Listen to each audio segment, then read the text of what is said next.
Good morning, class 10th. So, in our previous lecture, we have discussed about the digestive system. Okay, you are well aware about the digestive system and its different parts. Now, in today's lecture, we will discuss about the digestion. Okay, what is digestion? You know it well that the function of digestive system is to digest the food. And if we are talking about digestion, what digestion is? Digestion is to break down the food into simple and soluble form. Okay, so what are different components of the food?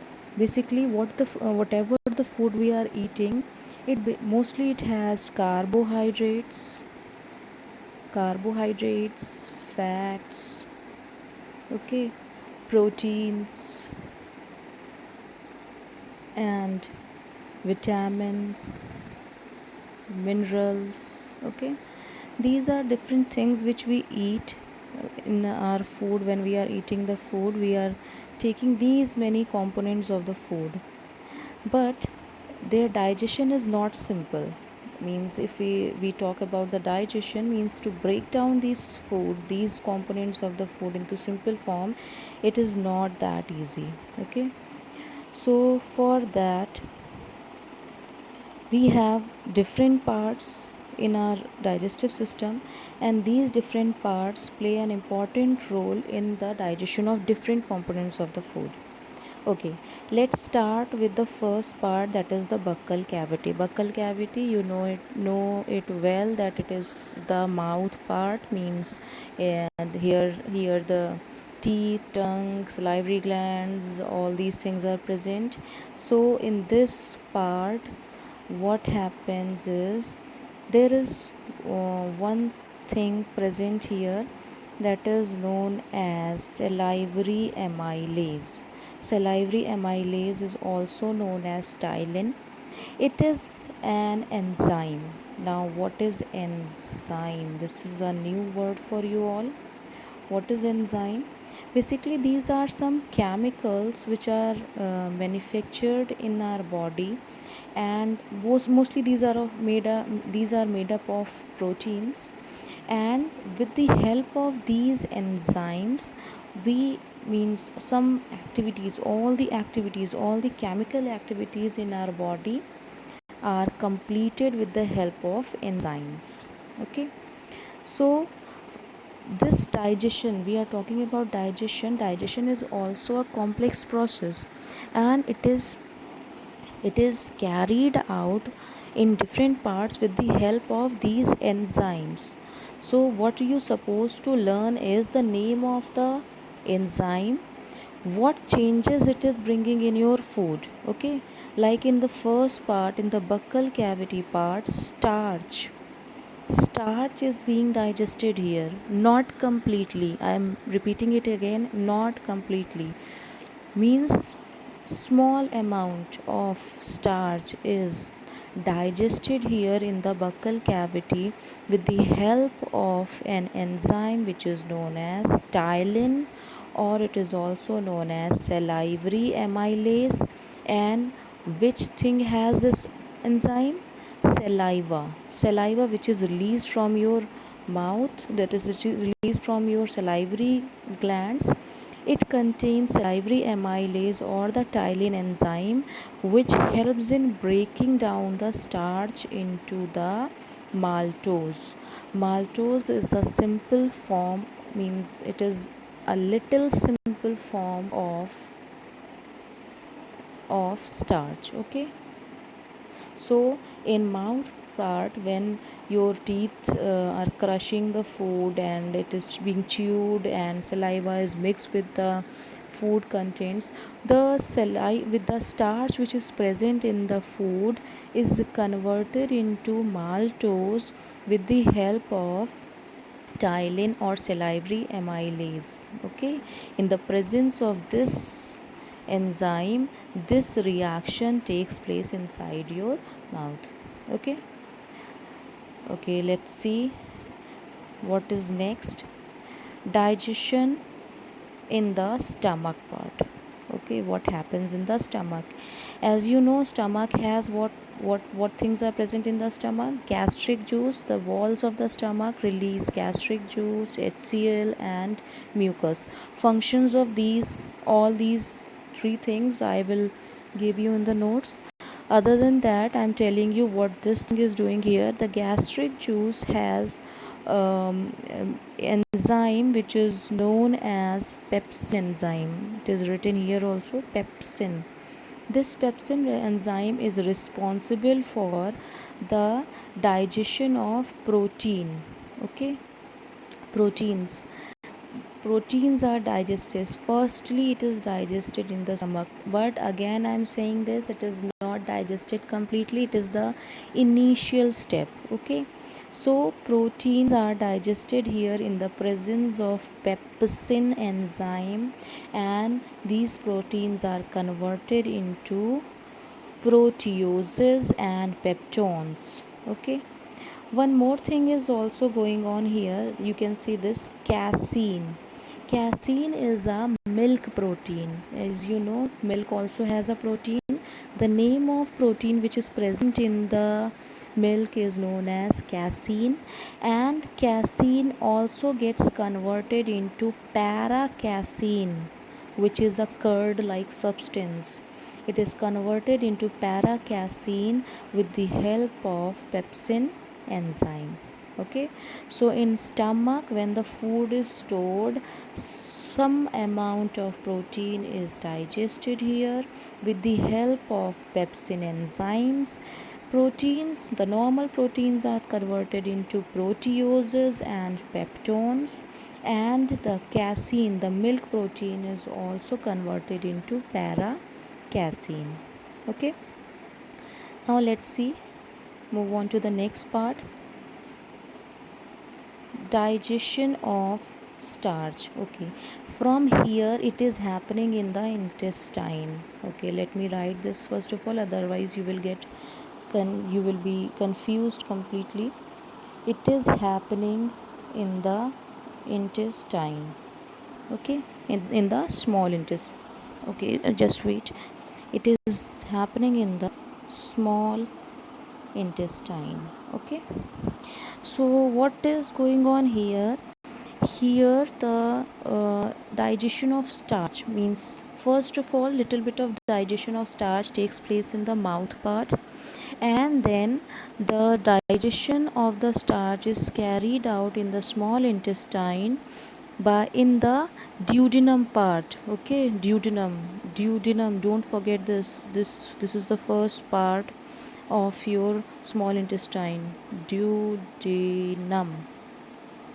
Okay, in duodenum part, as I told you earlier, that in duodenum part the pancreatic juice is carried from the pancreas, and the bile juice is brought from the that liver. So here it mixes, and the pancreas has pancreatic juice, which also has an enzyme which is known as pancreatic amylase. This portion is missing here. It is pancreatic amylase. Okay, with the help of pancreatic amylase, it is written here clearly, pancreatic amylase, the starch is converted into maltose.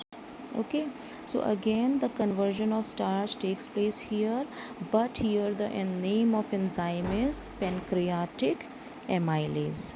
Okay, so digestion of starch, it is carried out in the duodenum part. Okay, and in the small intestine, starch is converted into maltose with in the presence of pancreatic amylase. Okay, then digestion of proteins. Digestion of proteins means further digestion of protein. Again, it is happening in the small intestine. In small intestine, the proteins are digested with the help of trypsin enzyme. Okay, there the name of enzyme is trypsin. As we have seen in the first, means in the stomach part, proteins are converted into proteoses and peptones. Now the proteins and peptones will be converted into peptides and amino acids with the help of trypsin enzyme. This is the reaction which is carried out, which is going on in the small intestine part.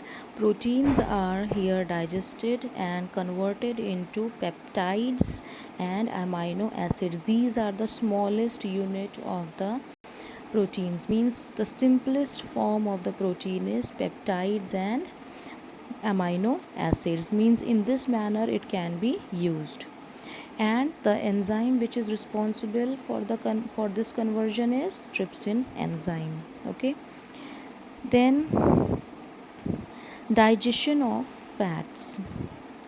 Digestion of fats, it is done in the small intestine again with the help of pancreatic lipase. Pancreatic lipase. Lipase is an enzyme which is responsible for the digestion of fats. So whatever the fats are present in your food are converted into fatty acids and glycerol with the help of pancreatic lipase, which is coming from the pancreatic juice. Okay, so mostly all the enzymes of digestion of different components are present in the pancreatic juice. And this is again fatty acids and glycerol. These are completely in the simplest form, so like this they can be used in your body. Okay, so digestion of fats takes place in the small intestine, where the pancreatic juice brings pancreatic lipase enzyme, and this enzyme converts fats into fatty acids and glycerol. Okay, now let's see what's next. Okay, one more component is digested here in the intestine, and it is happening due to the presence of intestinal juice. Okay, intestinal juice is secreted by the walls of small intestine, and these intestinal juices are having different kinds of the enzymes, which you can see here.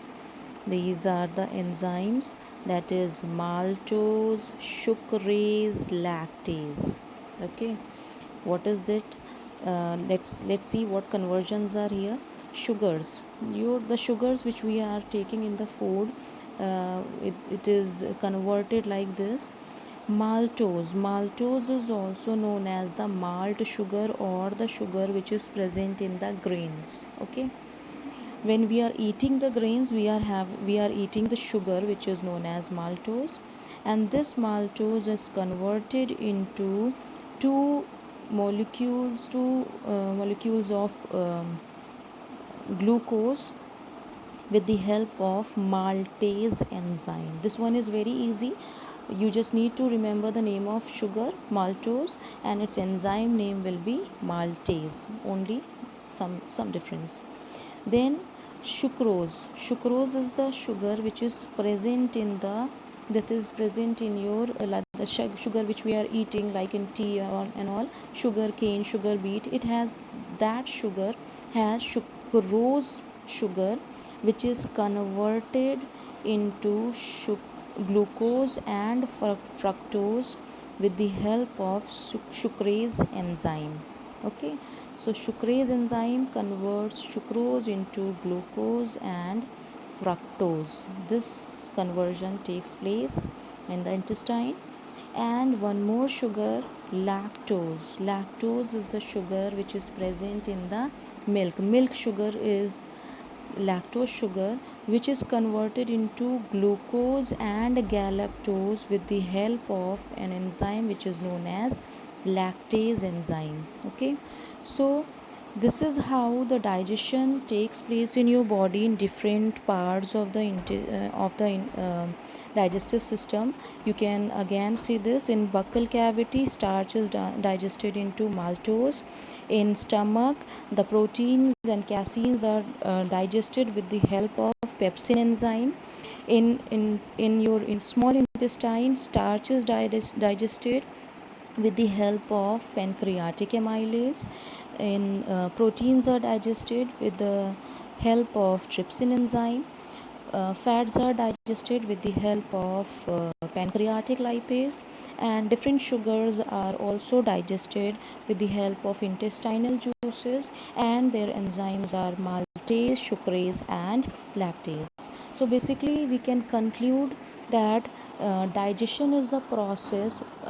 Digestion basically is a process. It is a chemical process in which many reactions take place in your body, and many things, many components of the food are brought or converted into a simplest form. Okay, so when you are seeing the last product, these are the last product, these are the end products in which it is in the soluble form. Now this food can be used by your body. Okay, so now I think it is clear to you. I'll provide you notes of this topic. You can simply go through the topics, and if you have any query, please ask me in the group only. Okay, thank you, class.